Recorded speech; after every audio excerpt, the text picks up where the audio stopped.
Ekonomi syariah atau ekonomi Islam itu adalah suatu sistem perekonomian yang berdasarkan Al-Quran dan Sunnah Nabi. Nah, kenapa penamaannya berbeda di Indonesia menyebutnya ekonomi syariah, tetapi di luar negeri menyebutnya ekonomi Islam? Sebetulnya kedua ekonomi ini sama saja, ekonomi syariah maupun ekonomi Islam, hanya terminologinya saja yang berbeda. Dan sebetulnya di dunia global memang disebut ekonomi Islam dan bukan ekonomi syariah.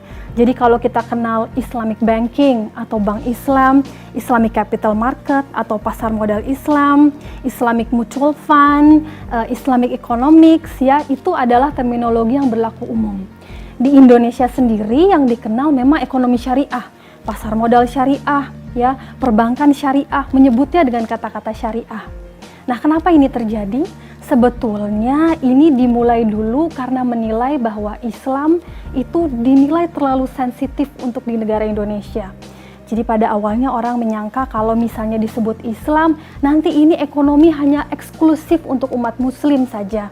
Makanya disebutlah dengan ekonomi syariah yang artinya syariat yang mengikut dari Islam itu sendiri. Padahal di dalam Islam itu sebetulnya ada lebih luas daripada syariah. Di dalamnya ada akidah, ada akhlak, ada syariat yang semuanya diatur dalam Islam. Nah, di dalam perekonomian juga harusnya semua memenuhi akidah yang berlaku, akhlak yang baik, dan juga syariat. Jadi, memang ya, kalau kita lihat ya saat ini ekonomi Islam di Indonesia sudah mulai beralih terminologinya kepada sebutan ekonomi Islam dibandingkan syariah itu sendiri. Misalnya di prodi ilmu ekonomi UI disebut ilmu ekonomi Islam dan bukan ilmu ekonomi syariah. Tetapi pada dasarnya sistem maupun karakteristik yang berlaku keduanya itu sama saja. Wallahu a'lam bishawab.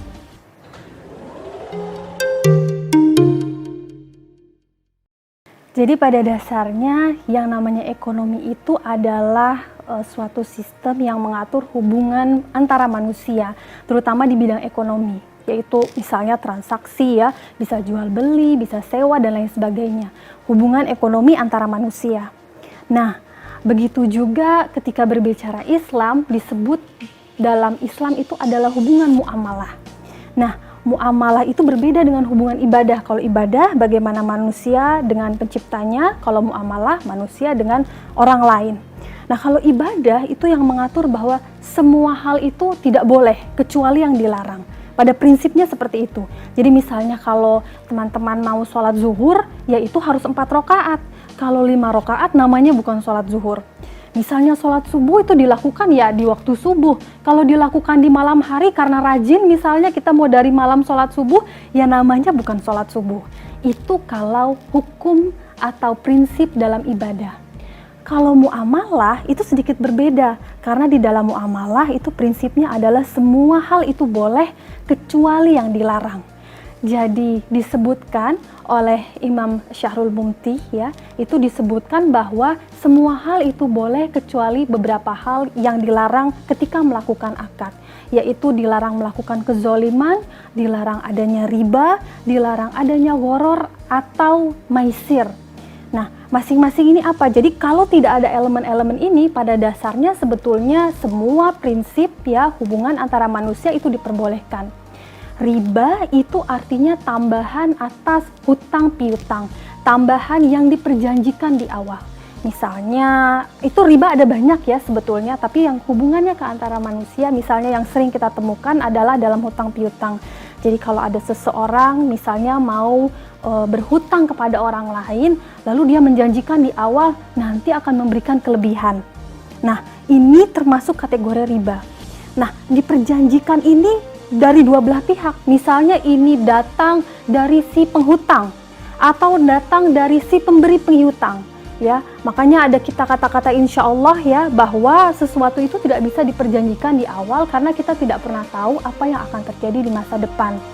Tetapi kalau di kemudian hari, misalnya si peminjam tadi ya, yang diberikan hutang, lalu merasa terbantu atas hutang yang diberikan, lalu ingin memberikan tambahan ya, atas ucapan terima kasih, itu sebenarnya sah-sah saja, asal tidak dijanjikan di awal.